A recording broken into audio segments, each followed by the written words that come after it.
इब्रानी उसके 13वें अध्याय के 4 पद में लिखा है, विवाह सब में आदर की बात समझी जाए। हमारा परमेश्वर ये चाहता है कि विवाह सब में आदर की बात समझी जाए। और इस विषय पर हम अध्ययन करें उसके पहले आइए प्रार्थना करें। प्रभु, हमारी सहायता कीजिए कि हम आपकी इच्छा के अनुसार आपके वचन में से सीख सकें, और ना सिर्फ सीखें लेकिन इस पर चल भी सकें। मेरी सहायता करिए बोलने में, और प्रत्येक सुनने वालों की सहायता कीजिए कि वो सुने, समझें और इस पर चल भी सकें। बिनती यीशु के नाम से मांगते हैं, आमीन।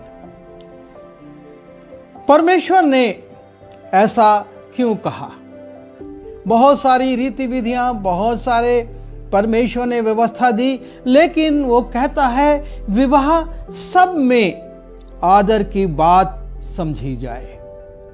परमेश्वर ये चाहता है कि जो विवाह है वो सबसे आदर का विषय हो, और इसका प्रमुख कारण ये है कि विवाह की व्यवस्था जो है उसको स्थापित करने वाला परमेश्वर स्वयं है। हमारे माता पिता या हमारे पूर्वजों ने इस विधि को स्थापित नहीं किया, लेकिन लिखा है उत्पत्ति उसके 2 अध्याय के 18वें पद में, फिर यहोवा परमेश्वर ने कहा, आदम का अकेला रहना अच्छा नहीं, मैं उसके लिए एक ऐसा सहायक बनाऊंगा जो उससे मेल खाए। परमेश्वर ने आदम के लिए ये विचार किया कि वो उसके लिए एक ऐसे सहायक को बनाएगा जो उससे मेल खाए। और उसके बाद परमेश्वर ने इस स्त्री को जब बनाया और उसके पास जब लाया, तब उसने उसको आशीष भी दी कि फूलो फलो और इस पृथ्वी में भर जाओ। परमेश्वर ने इस विधि को स्थापित किया कि मनुष्य इस पृथ्वी पर एक पारिवारिक जीवन, वो अकेलेपन का महसूस ना करे, वो अपने को अकेला ना महसूस करे, लेकिन वो एक पारिवारिक जीवन में रहे और इस पृथ्वी को भरता चला जाए, ये पृथ्वी मानव से भर जाए।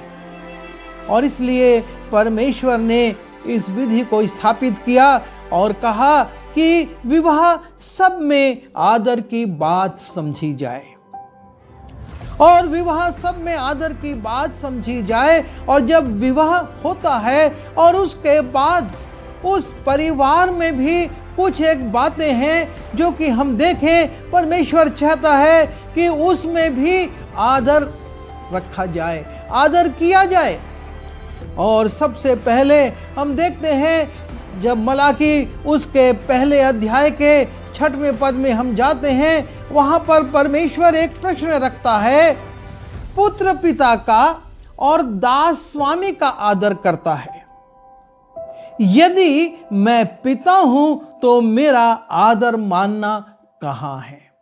पहली बात, परिवार में परमेश्वर का आदर। परमेश्वर कहता है, यदि मैं तुम्हारा पिता हूं, तुम मुझको कहते हो कि तुम मेरी संतान हो, तो मेरा आदर कहां है? तुम किस रीति से मेरा आदर करते हो? यह बहुत जरूरी बात है कि हम अपने परिवार में सबसे पहला स्थान परमेश्वर को दें, और परमेश्वर को प्रथम स्थान देते हुए उसका जो आदर है, प्रथम व्यक्ति का, प्रथम पुरुष का जो आदर है वो परमेश्वर को प्रदान करें।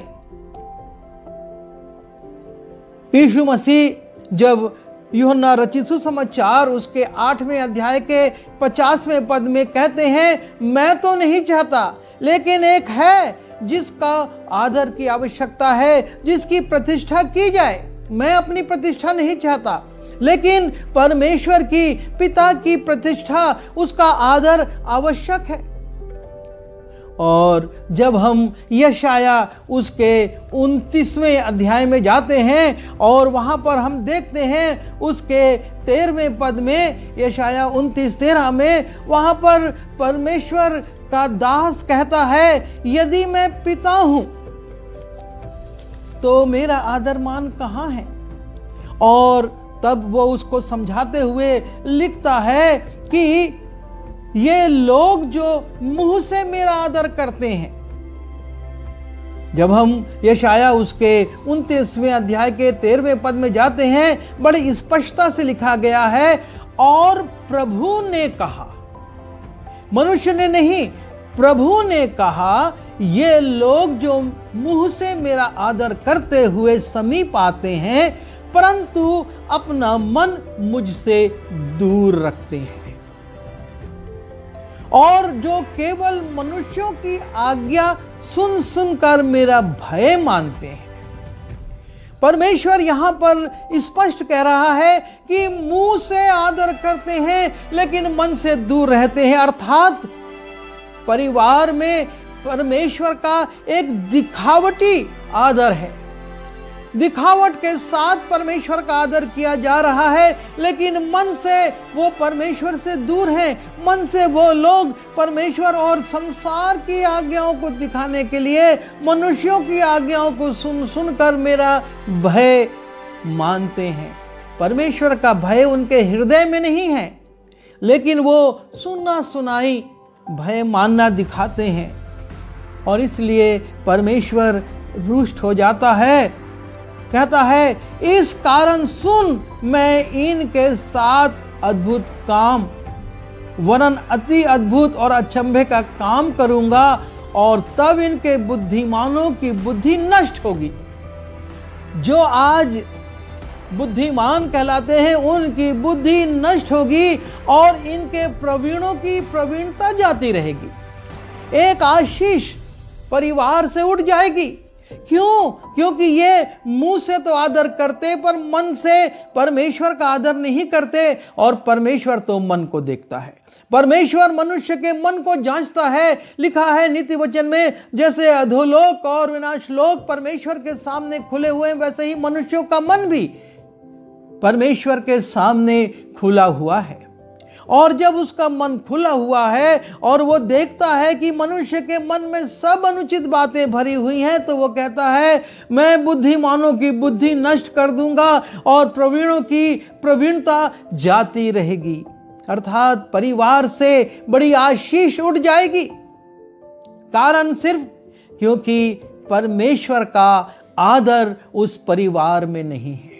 और इसलिए जिस घराने की स्थापना परमेश्वर ने की है, उसका परमेश्वर आदर देखता है कि कैसे वो मेरा आदर करता है।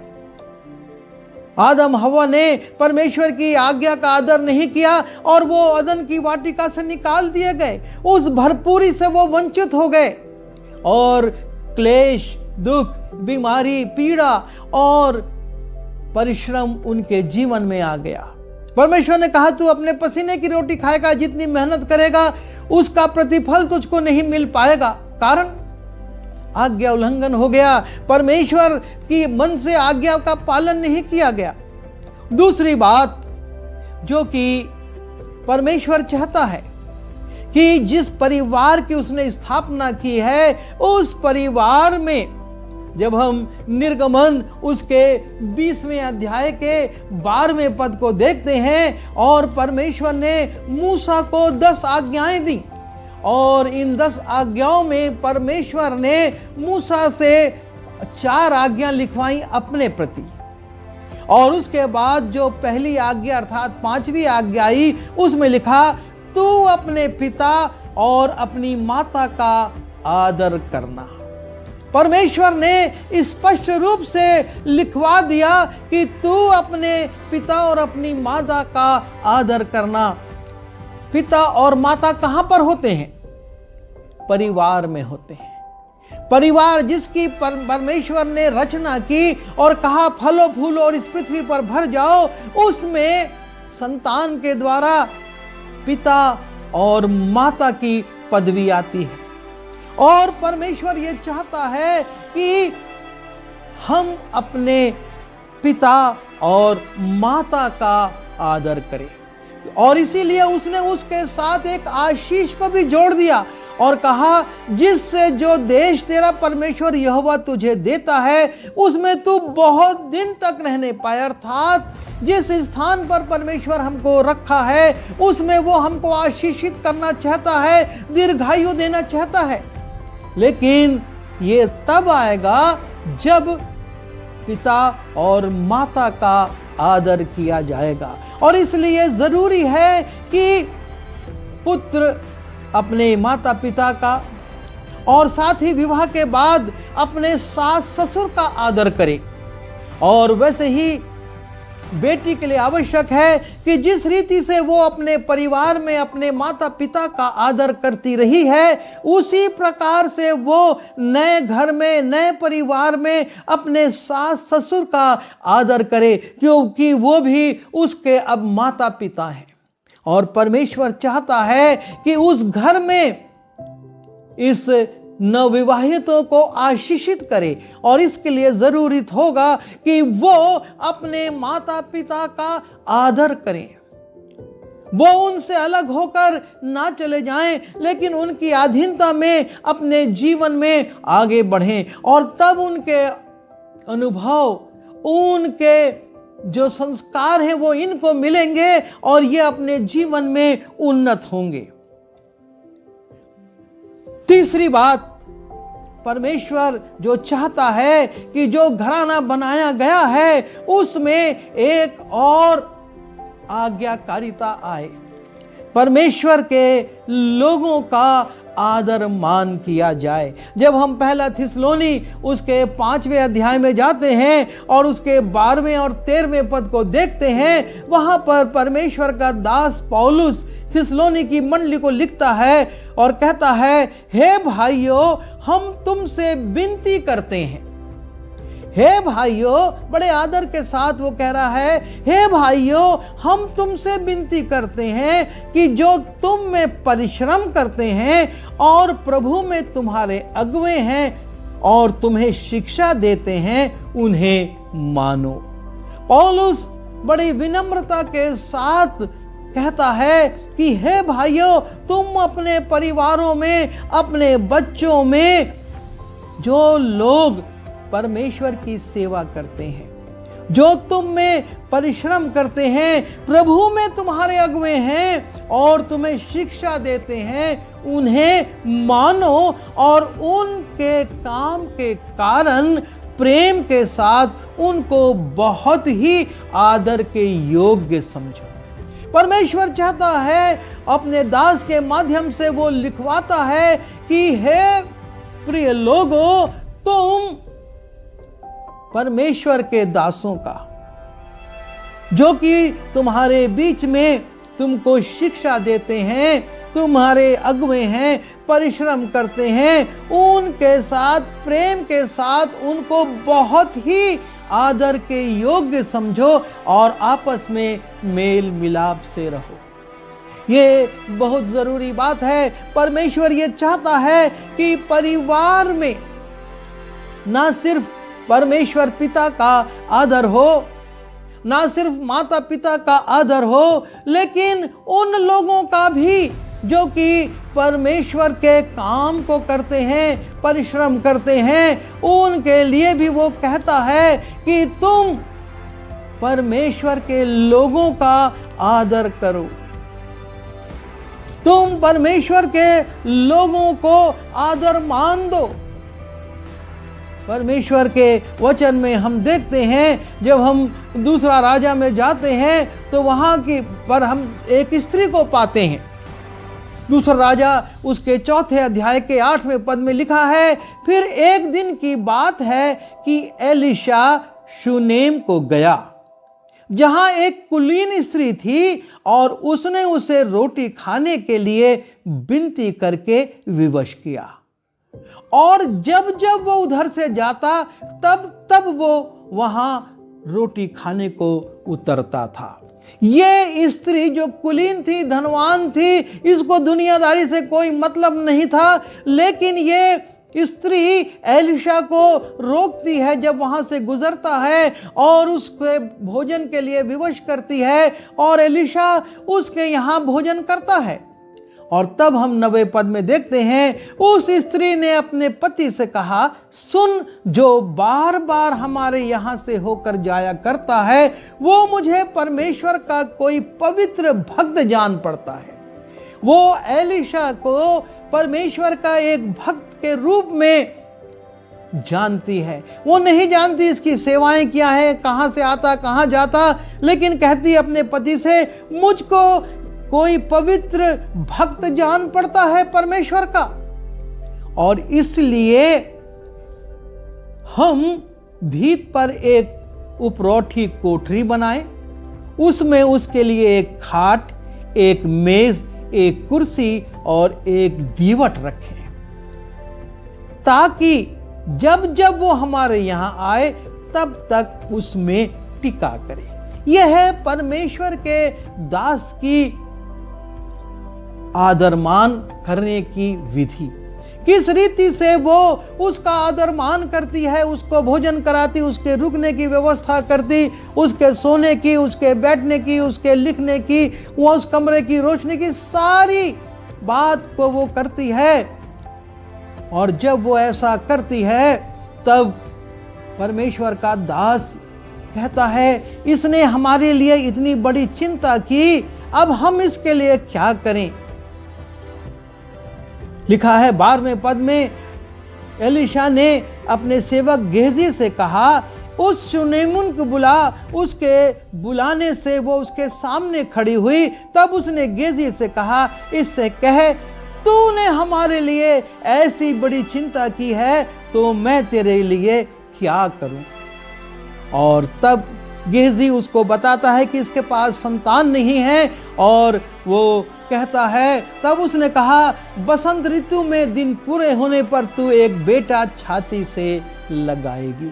जिस परिवार में संतान की आशीष नहीं थी, वो घराना बन गया था जो आशीष परमेश्वर ने कहा था कि फलो फूल और इस पृथ्वी में भर जाओ, लेकिन उस घराने में वो आशीष नहीं आ पाई थी। लेकिन जब परमेश्वर के सेवक की उन्होंने पहुनाई की, उसका आदर मान किया, उसकी चिंता करी, तब परमेश्वर का सेवक उनके लिए एक आशीष को रिलीज करता है, एक आशीष को ही उद्घोषणा कर देता है और कहता है कि बसंत ऋतु में तू एक पुत्र को अपने सीने से लगाएगी। वो स्त्री एक कल्पना नहीं करी थी, और वो कहती भी है कि हे परमेश्वर के भक्त, ऐसा नहीं, अपनी दासी को धोखा ना दे। लेकिन वचन बताता है कि स्त्री को गर्भ रहा, और वसंत ऋतु का जो समय एलीशा ने उससे कहा था, उसी समय जब दिन पूरे हुए उसके एक पुत्र उत्पन्न हुआ। यह है परमेश्वर के लोगों की, जब हम चिंता करते, उनका आदर करते, तो हमारे परिवार में आशीष आती है। परमेश्वर ने कहा, विवाह सब में आदर की बात समझी जाए, पर यह कैसे समझी जाए? जब हम इन बातों का पालन करते हैं तभी ये होगा। और इसलिए परमेश्वर पिता का आदर करना, माता पिता का आदर करना और परमेश्वर का लोगों का आदर करना अति आवश्यक है। जब हम इनका आदर करते हैं तो परमेश्वर उस आशीष को जो वो परिवार में हमको देना चाहता है पूरी करता है। हम विवाह को आदर की बात तभी मान सकते हैं जब हम उसमें परमेश्वर को आदर दें, अपने माता पिता को, सास ससुर को आदर दें और परमेश्वर के लोगों को आदर दें। परमेश्वर हमारी सहायता करे कि हम इस कार्य को स्वेच्छा से और बड़ी विनम्रता से और परमेश्वर की आज्ञा समझकर आनंद से पूरा करें। आइए दुआ करें।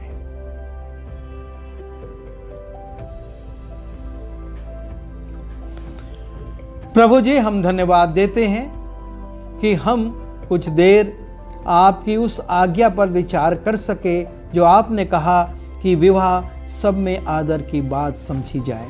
हमको शक्ति दीजिए कि जब हमारे प्रिय लोग विवाहित जीवन में प्रवेश करते हैं वो आपका आदर मान करें, अपने संसारिक माता पिता, सास ससुर का आदर करें और साथ ही साथ परमेश्वर के लोगों का आदर करें, ताकि वो आशीषें जो कि आप परिवार में देना चाहते हैं वो आ सकें और परिवार भरे पूरे और आपकी आशीष से और संतानों से भर जाए। विनती यीशु के नाम से मांगता हूँ, आमीन।